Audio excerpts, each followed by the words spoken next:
Queremos preguntarle acerca de estas medidas y cuáles son las otras que probablemente puedan llegar a ayudar la situación económica de muchos argentinos. A Juan Valerdi, que es economista. ¿Cómo está, Juan? Buen día. Buenas tardes. ¿Qué tal? Buenas tardes, un placer hablar con vos. Lo mismo digo. Recién cuando presentábamos, ¿no?, estas placas y cada vez que hablamos del impuesto a las ganancias, y un poco nos da culpa, la noticia por supuesto es buena para gente que gana hasta 175.000 pesos, pero claro, al mismo tiempo no hay que dejar de pensar en todos los que nos están mirando que dicen, ojalá yo ganara eso y tuviera ese problema, ¿no? No sé cuáles son las otras medidas que quizás ayudarían al resto de la población. Bueno, claramente la medida que más ayudaría a toda la población es combatir la inflación y ponerle de una vez por todas el cascabel al gato con los formadores de precios.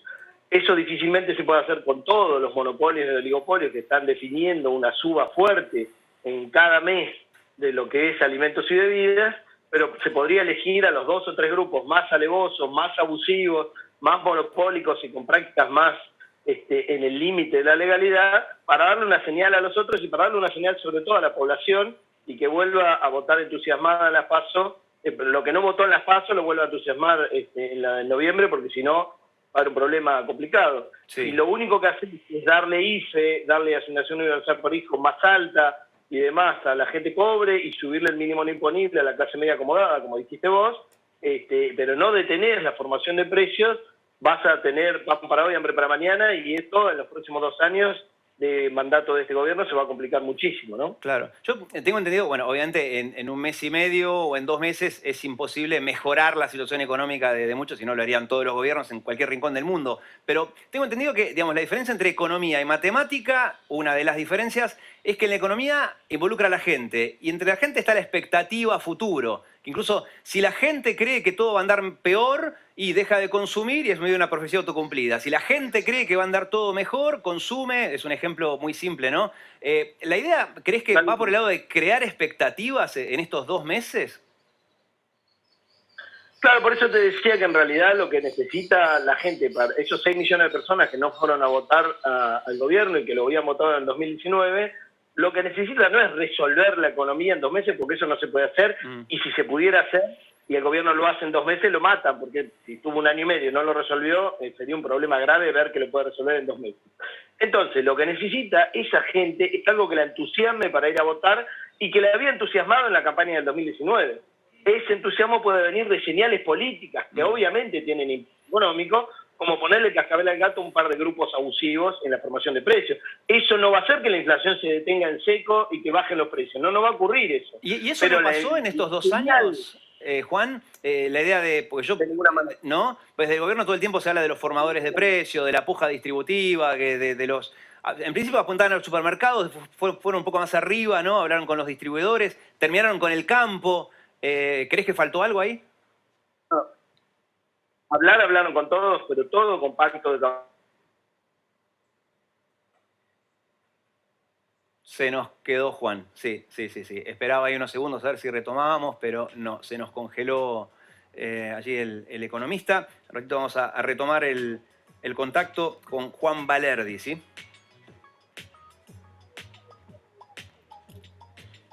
En un rato vamos a... Ah, sí, un rato vamos a conversar con Juan Valerdi entonces, ahí lo tenemos de vuelta. Juan, te habías congelado. Estábamos con la cuestión de qué es lo que podía hacer el gobierno para impedir que suban tanto los precios, sobre todo de la inflación, ¿no?, que son los que más afectan a los pobres. Claro, te decía que en estos 2 años no hubo ningún tipo de medida fuerte que detuviera además una inercia de 4 años donde el macrismo hacía y jugaba desde el Estado, el caldo gordo le hacía a estas empresas.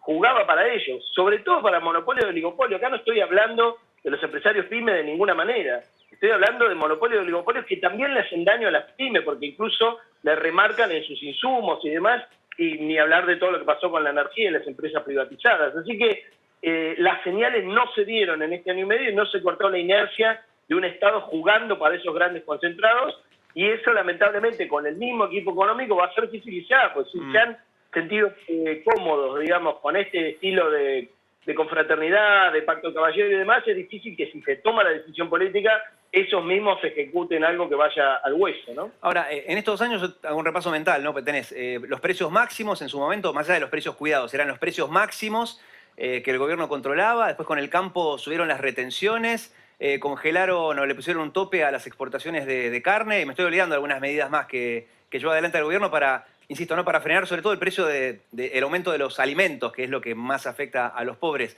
¿Se hizo mal? ¿Faltaron otras medidas? O en todo caso, en este mes y medio, ¿qué más se puede hacer, ¿no? Para, aunque sea, como decís vos, crear expectativas. Lo de los precios máximos estuvo bien, no se controló al 100%, pero estuvo bien, pero vos fijate que en abril y marzo la Cámara Argentino-Estadounidense de Comercio dijo que no, que era abusivo, que el Estado argentino no podía poner precios máximos porque había libre competencia en ese mercado, y lo sacaron. Y pusieron una listita de 80 productos que la mitad son de limpieza y tocador. Entonces, digo, eso se abandonó y era una de las pocas cosas que funcionaban. Pero vos no podés combatir la inflación del precio de canasta básica mirando la punta de la góndola, digamos, y dejando a los formadores de precios, a los distribuidores y demás, a los productores y distribuidores intactos. Lamentablemente, para hacer algo de fondo tenés que hacer cosas como de la carne, pero lo de la carne, hay una interna entre los exportadores a Estados Unidos y Europa que no se suspendió esa exportación, que son grandes frigoríficos, y los que habían empezado a exportar muy fuerte a China, que eran nuevos jugadores. En eso sí se suspendió y hay una interna ahí en la cual el gobierno está jugando, pero no ha bajado la carne ni ha dejado de estar a un precio que para la gente es absolutamente inalcanzable, ¿no? Mirando sobre todo las jubilaciones mínimas, el salario mínimo y el salario promedio de los argentinos. Y esa es una pregunta que yo desde que era chiquitito prendía la tele y veía economistas que siempre era lo mismo, ¿no? Que uno decía, bueno, es fácil decirlo, pues en el gobierno es más difícil, la teoría de Baglini, etcétera, el teorema de Baglini. Pero, ¿cuáles serían esas medidas o las mismas pero mejoradas o unas que no se hayan aplicado para poder evitar el aumento sobre todo de los alimentos? No, mira, no es una cuestión de medidas técnicas, ni mucho menos de falta de medidas legales, que hay instrumentos legales de sobra y organismos de sobra. Hay un economista que dijo, la economía es demasiado importante para dejarla en manos de economistas. Entonces, acá lo que falta es una decisión política que le baje una orden política a los ejecutores económicos de esas cuestiones. ¿Y por qué es bajarles una orden política? Es decirle, vamos a fondo y vamos a resolver este problema por las malas. No se puede más por las buenas y la gente está esperando que lo hagamos por las malas. Y por las malas es ¿qué sería? darle todo el Estado a mirarle hasta el último número para ver a dónde están haciendo las chanchadas y los abusos, que los hay. No hay duda que los hay. Ahora, viste que vos decís eso y a muchos se nos cruzó Guillermo Moreno. ¿Va por ahí? Bueno, en la inflación fue efectivo. A mí no me gusta el estilo de Moreno por muchas razones, porque vos no podés contener la inflación 4 años con el estilo Moreno. Porque lo que podés hacer es detenerla en un momento dado, pero mientras tanto tenés que planificar para ver cómo desarrollás pymes y otras empresas que efectivamente hagan competencia. Pues el único que hace a rajatabla por 4 años, lo que tenés es un boomerang, como pasó con la carne de Moreno, que por un tiempo la carne estaba barata, pero después duplicó el precio porque no había suficiente producción. Claro. Lo mismo con el trigo, lo mismo con la leche. Entonces, digo, vos tenés que tener cuidado que las soluciones de corto plazo no son soluciones casi nunca, en este caso, de largo plazo. Tenés que planificar, tenés que desarrollar la pyme, y eso no es darle un préstamo un poquito subsidiado, una palmadita o una pequeña reunión. Eso es una planificación desde el Estado, discutiendo y debatiendo hacia dónde quiere ir la Argentina, ¿no? Clarísimo. Juan, gracias por tu tiempo, sobre todo un sábado de la tarde. Muy amable. Por favor, un placer. Un abrazo grande. Lo mismo digo, nos vemos pronto. Vamos a